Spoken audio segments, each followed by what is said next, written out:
మరి ఈనాటి మీడియా మిత్రులందరికీ నమస్కారం. మరి ఈరోజు తిరువూరు నియోజకవర్గంలో జరిగినటువంటి అభ్యర్థి ప్రకటనలో 4వ జాబితాలో మరి ఒక ఎంపీ పెట్టినటువంటి కండిషన్లు పరంగానే ఆ యొక్క సీటు వేరే వాళ్ళకి ఒక ప్రణాళిక ప్రకారంగా జరిగిందని ప్రజలందరూ కూడా అంటూ ఉన్నారు. దానిలో భాగంగానే నేను కూడా ఆ విషయాన్ని చెప్పినప్పుడు కూడా పట్టించుకోకుండా నా పనిని చేసుకుంటూ ఉన్న సమయంలో ఒక 20 రోజుల క్రితం పూర్తిగా అర్థమయ్యి ఆ యొక్క విషయాన్ని వాళ్ళ ప్రణాళికలు గ్రహించి 20 రోజుల నుంచి కూడా నేను దూరంగా ఉంటా ఉన్న నియోజకవర్గానికి.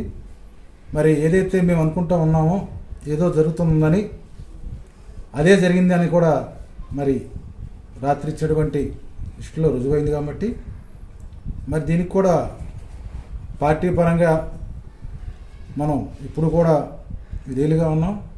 పార్టీ ఏం చెప్తే అది 100% పూర్తి చేసాం. మరి అలాంటి సందర్భంలో మరి వాళ్ళు ఎవరు చెప్పైతే ఇలాంటి షరతులకు ఒప్పుకున్నారో ఎందుకు చేశారో కూడా వాళ్ళకే తెలియాలి. మా మనసు అయితే తీవ్రంగా గాయపడింది. ఒక ఎమ్మెల్యే అక్కడ ఉండగానే ఎదురుగా నలుగురిని పెట్టి సర్వే వాళ్ళు కావాలా వీళ్ళు కావాలని కూడా మనిషి ఉండగానే రకరకాలుగా ఇబ్బంది పెట్టినటువంటి సందర్భాలు ఉన్నాయి.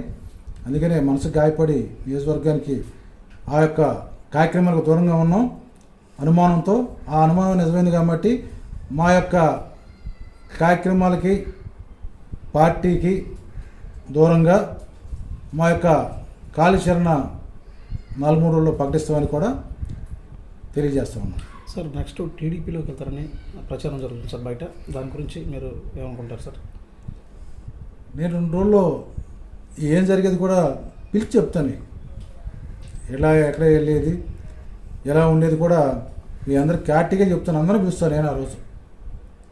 2-3 రోజులు అన్నీ కూడా క్లియర్ అవుతాయి మా యొక్క క్యాడర్తో.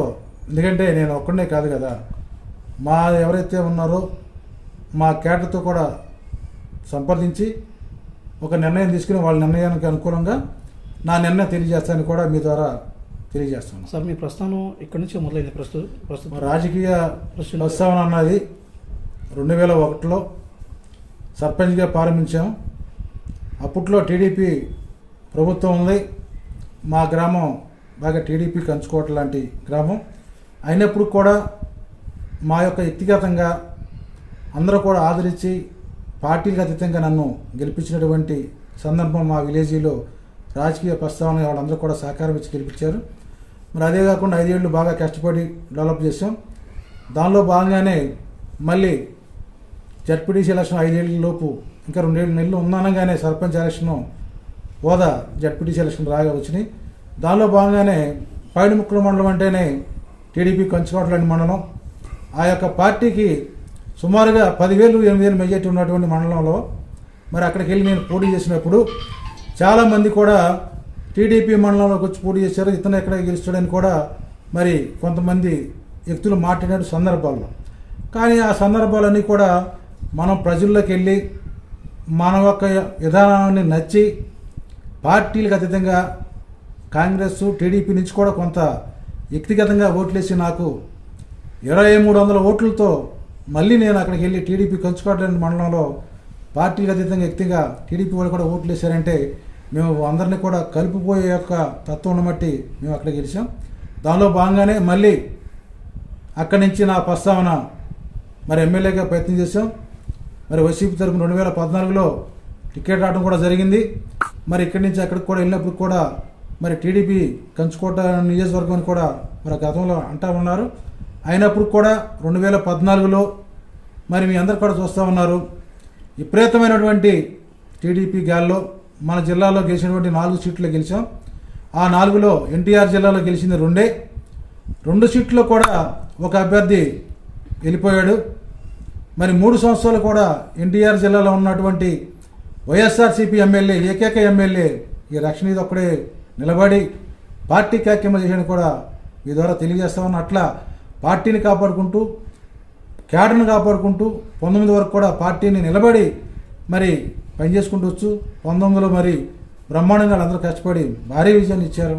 19 నుంచి కూడా మళ్ళీ స్థానిక ఎలక్షన్లో మొన్న జరిగినటువంటి ఎలక్షన్లో మున్సిపాలిటీ కానీ మండల పరిషత్ కానీ సర్పంచులన్నింటిలో కూడా పూర్తిగా మరి అధిష్టానం ఏమి యొక్క పైనుంచి సపోర్ట్ లేకపోయినా మరి ఒక ఎమ్మెల్యేగా ఏం కావాలో మేము నిలబెట్టిన అభ్యర్థులకి వాళ్ళందరూ కూడా గెలిపిస్తాకి నా వంతు నేను ప్రయత్నం చేసి మరి అన్నీ కూడా గెలిపించడం కూడా జరిగింది. మరి అలాంటి పరిస్థితుల్లో పార్టీ అధినాయకత్వం ఒక 6 నెలల నుంచి కూడా మరి ఏం జరిగిందో ఏంట్లో కూడా తేడాగా మరి ఒక ప్రణాళిక ప్రకారంగా కూడా నడుస్తుందని అనుమానం వచ్చింది. అప్పటి నుంచి కూడా మరి కెరటాలుగా ఆగుతూ లెగుతూ వస్తూ ఉన్నాయి. మరి అది మొన్న స్వయంగా మీరే చూశారు. ఇట్లా జాయిన్ అవ్వటం అట్లా ప్రకటించడం అంటే ఒక ప్రణాళిక ప్రకారంగా జరిగినటువంటి మరి ఆలోచనని కూడా మేము అర్థం చేసుకుంటూ ప్రజలందరూ కూడా తెలిసిపోతూ ఉంటుంది. ఎందుకంటే ఎందుకు ఇచ్చారు, ఎందుకు జాయిన్ అయ్యారు, వెంటనే ఆయన పెట్టిన చరిత్ర ఏంటి, దానికి తలొంగి మరి జరిగిందని కూడా అధిష్టానం నిర్ణయాన్ని కూడా మరి వాళ్ళు తలొంగి ఇచ్చారని కూడా భావిస్తూ మనస్తాపం చెంది మా యొక్క పార్టీకి నియోజకవర్గానికి 20 రోజుల నుంచి దూరంగా ఉన్నాం. మరి చాలా నిర్ణయం, ఎందుకంటే త్వరలోనే నా నిర్ణయం అనేది కూడా ఏం చేస్తానో కూడా మా యొక్క లీడర్స్తో మాట్లాడి